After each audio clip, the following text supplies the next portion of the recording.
So I see that Social Democrat 01 had made a video response to one of my friends, and he's one of my subscribers and followers on YouTube. One of the problems with Social Democrat 01 is the fact that you're never going to get anywhere with them. You know, it's pointless debating someone like that. You may as well beat your head against a brick wall, because it doesn't matter how much or how many times you explain this. When the government steps in and strongly regulates private industry, when the government strongly regulates a private business, it's not really private ownership, it's not true private ownership. Private ownership is about an individual, a business owner, an entrepreneur who controls his own business. That's what you call true private ownership. The private ownership where you have a lack of government regulations, where it's more or less the market that self-regulates. The difference is between capitalism to corporatism, this economic fascism, is that what you have is a government that strongly regulates the direction of private industry, and that is still part of socialism. So again, I hate to bring this up, but it all comes down to the whole thing on theory and practice. And this is something a lot of people seem to have a hard time grasping. I mean, it's all well having something down on paper, it's all well saying something, but when you go to put it into practice, it's an entirely different ballgame. And it's amazing how many people seem to overlook that. And it's no different to socialism itself. I mean, for example, the end goal of socialism basically is this classless society that is moneyless. Yeah, it's all well saying that theoretically. It's all well having that down on paper. But look around you to the amount of people who are demanding higher paid wages. Even all of those who support socialism are, protesting for higher paid wages. That's what they've been doing for, decades. Why else do you think you had, the trade unions, or Americans would call them labour unions, to fight for higher paid wages and all the rest of it? It's contradictory. Now, of course, Social Democrat 01 does mention about the privatisation, but that's where it ends. Everything to him is black and white. That's where it ends. He's got a very black and white view of economics and politics in general.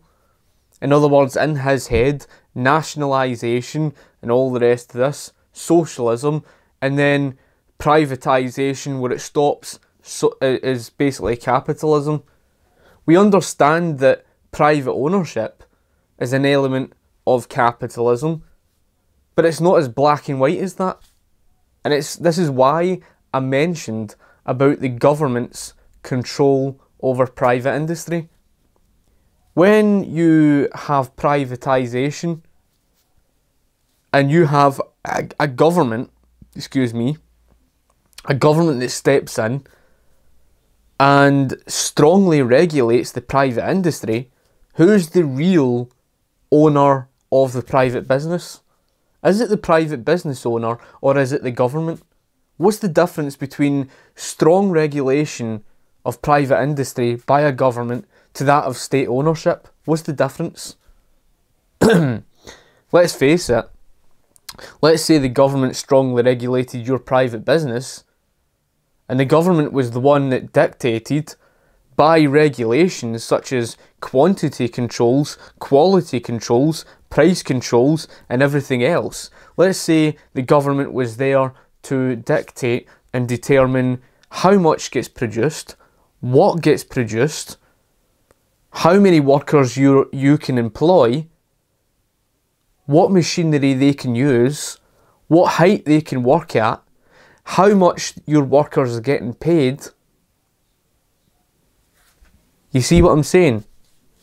Is that the private business owner that's determining that? Of course it's not. It's the government. What do you think a minimum wage law is? A minimum wage law is a regulation. It's a regulation by the state, forcing companies to abide by that. It's the government that determines all these things, even price controls. What if a government steps in and sets a price control of, say, a price ceiling or a price floor? It's the government that's determining the price. It's not the business owner. It's not the market. It's the government. Likewise, it's the government that determines what gets produced, how much gets produced, and so many other things. That is if, of course, we're speaking about the government being the regulator, and I'm talking about strongly regulating private industry. And that is precisely what happened in Nazi Germany. That's precisely what fascism is. It's an ideology. Fascism is not about low levels of regulation. Fascism is all about the more regulation of the economy. It's an ideology that supports the strong government regulation, because that's what stamps out the competition of smaller businesses. Because the government learned, in Nazi Germany, they learned you don't need a piece of paper to own a business outright. To own things outright by, having it on a piece of paper to say it's state-owned. All you need to do is strongly regulate it and you control it. What's the difference between complete state control of something to complete state ownership of something? In other words, complete state ownership, we're referring to the strong nationalisation. And the complete state control of the means of production is done through strong government regulation. There's no difference. And that is not capitalism. Capitalism is not about strong government regulation. Government regulation, and this is what he doesn't like. Government regulation is in reference to socialism. Now, we know that there's never been a truly 100% socialist economy or a 100% capitalist style economy. We know even from the Industrial Revolution that to a certain degree there was state intervention, but we can look at the periods in history where there was more freedom in the market economy to show where, at what time, the economy was better off in comparison to the state's intervention. It's like a scale. Okay, it's like a scale. We can see from the scale in history, the freer the economy has become, the better off the economy's been. That's why if you look at the Freedom Index, and if you were to look at the top 10 countries on the Freedom Index, you'll find all 10 of those countries are doing far better off than those who are the bottom 10 countries, such as North Korea, Zimbabwe, countries such as I've just named them. There's several other countries, there's Venezuela, but that's the point. These countries are oppressed, whereas a city like Hong Kong, Singapore, or other countries like Australia, etc., they're all doing better off. If you look at it as a scale, you will see that. So no, it is not the most capitalist thing you can do as a government. It is not capitalist to have the private ownership where the state completely controls the means of production via strong government regulation. That's not capitalism. Capitalism is all about the market. It's all about the market that self-regulates. What do you think you're doing? What do you think it's all about when we speak about quality controls being determined by consumers themselves? That's the market that's self-regulating. That is capitalism. Example of capitalism, you walk into a store and you judge the quality of products for yourself. That is capitalism. Capitalism is about the market that self-regulates. Capitalism is not about a government that has to regulate it for you. You understand? That's the difference. So, it's always been this age-old argument between capitalists and socialists. Socialists have always argued that capitalism's unsustainable because of the lack of government regulations. That's the truth. Why else do you think they blamed the banking crisis on capitalism? They tried to claim that Margaret Thatcher deregulated the economy and therefore the banking crisis occurred. That is the truth. That is the goddamn truth. You see, this is where people like Social Democrat 01 contradict himself. What's he going to do? Is he going to make up lies and try and say that government's regulation isn't socialism? Of course it is. Of course it is. That's what socialism is. Socialism's all about state direction of the economy. Doesn't necessarily mean to say, oh, it didn't say that, this on paper. Karl Marx didn't say that. Karl Marx didn't say this, that, and the next thing. Who cares what Karl Marx said? What use is what Karl Marx said to that of what's put into practice? This is what I mean. This is exactly what I mean. People fail to understand common sense. They don't understand that just because you have something on paper, just because you said something, just because it was theoretical, and just because this is what it was supposed to be. The key word there, supposed to be. Supposed. Okay? The key word, supposed to be. Just because it was supposed to be doesn't mean to say that when you put it into practice, it's going to turn out that way. And what has defied socialism throughout recorded history is what we call praxeology. And it's something they have never accepted. Never. They don't like it. They don't like recorded history. They don't like praxeology. Why? Because praxeology, human nature, has defied them. It's a bit like the end goal, as I was saying, the end goal of socialism, the moneyless economy.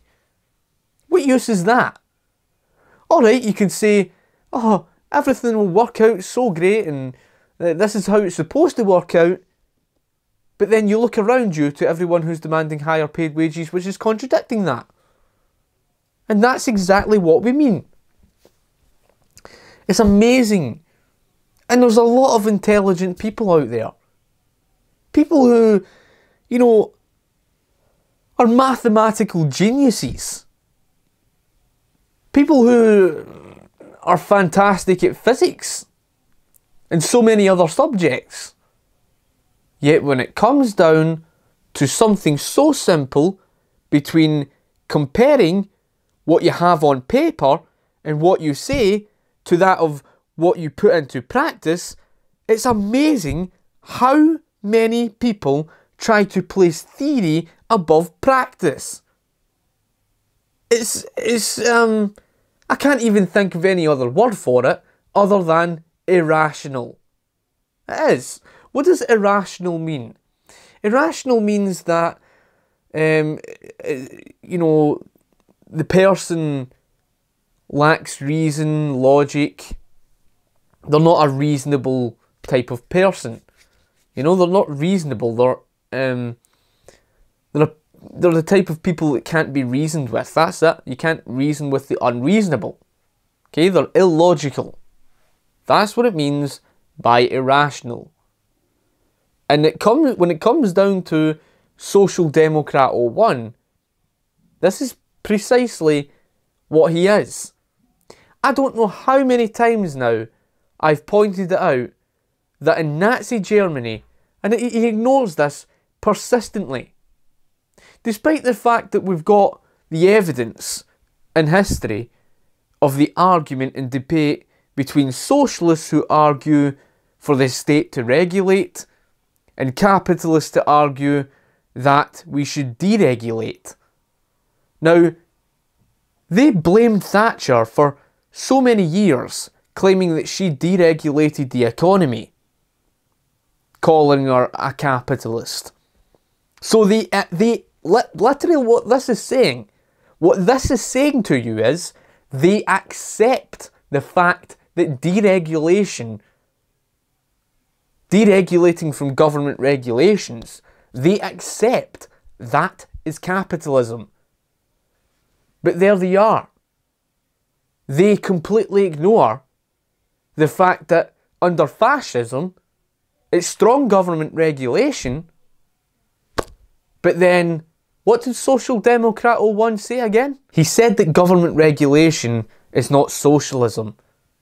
So you see, this is basically what he's doing. He's chopping and changing, and he's contradicting himself. Because on one hand, he would accept the fact that Margaret Thatcher deregulated, and thus he would claim that, oh, that's capitalism, but then on the other hand, in a different argument on something entirely different, he will sit and say government regulation isn't socialism.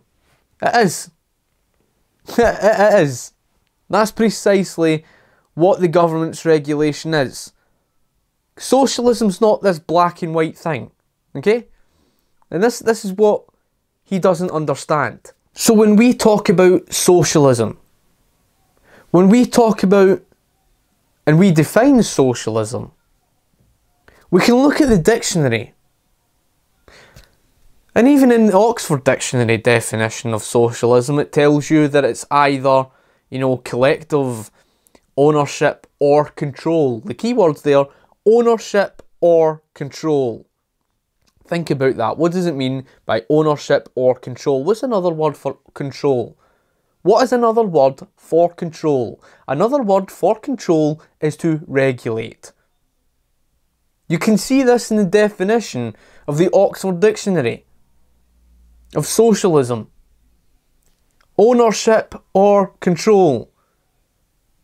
And you can look at other sources and you'll see that socialism is either, now again this is all going down to theory and practice. Yes, theoretically we can talk about socialism being collective ownership of the means of production into the hands of the group. Theoretically.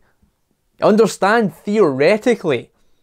But you don't just look at the definition of socialism from a dictionary. You have to look at recorded history. And you look at the sources, look at various different sources of these definitions. And in the definition of socialism, along the lines, you will find state ownership. You will find that. You see, socialism, you can talk about how it's theoretically and it's meant to be. The key words there, meant to be. Just because it's meant to be doesn't mean to say it's going to turn out that way in practice. This is what we mean. People have a hard time. They have a very, very hard time of grasping this difference. Just because you say it's supposed to be, just because you say it's meant to be, just because you say this is what Karl Marx said, and this is what it's not, and this is what socialism isn't, just because you say, and just because it's written down, doesn't necessarily mean to say that that is the socialism that the world has seen in practice. So when we define socialism, you have to look at the definitions across various different definitions. And then you look at the most common definition, as well as the definition that is more suited to the socialism that not only the leaders themselves have admitted to, such as the Soviet Union, for example. They called their own movement socialism. In fact, Khrushchev in the 1970s boasted off that his socialism was greater than any Western capitalism. Those are words from Khrushchev himself. We even have Bolivia, Venezuela. All of these movements boasted off about their socialism. What's most important of what I'm telling you is, you have to look at the definitions and see what matches more to what we've seen in practice.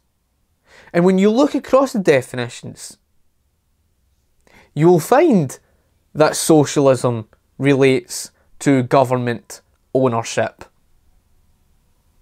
And in that definition of the Oxford Dictionary, where it states ownership or control, what does it mean? It means that, let's just say for argument's sake, we talk about socialism from the perspective of collective ownership of the means of production, whether that's going to be in the hands of the group, referring to the people, theoretically, or the state. Ownership or control simply means that it's either owned by the group or the state, and owned is referring to the nationalisation. Now this is the socialism we've seen the world over. You saw the heavy nationalisation in Great Britain between 1945 to 1979. During that period, Britain was strongly socialist. Anyone who denies that is having a laugh. Are they honestly going to sit there and say that the heavy nationalisation of Venezuela was not socialist? Of course it was. But what's most important from that? It was state-owned. Okay? So, when it means, what it means by owned is nationalisation, state ownership. But why in the definition of the Oxford Dictionary does it state ownership or control? Because another way is through regulation. The word control is another word for regulate. To regulate something is to control it. So government's regulation, doesn't matter whether it's done collectively, regulated by the group, meaning the people, or regulated by the state through collective ownership, that is essentially what defines socialism. When you have the government controlling and planning and basically, yeah, controlling and planning the entire economy.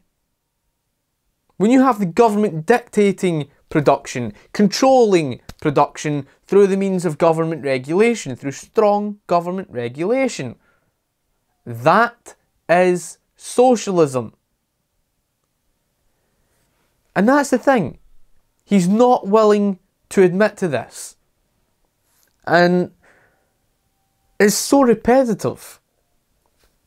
And that is the bottom line. That's why I gave up arguing with him. Because, I've got to that stage where I've already pointed it out. I've laid it out in clear English. Either take it or leave it. You can't force them to your way of thinking. But there's enough evidence there to show why he's completely wrong.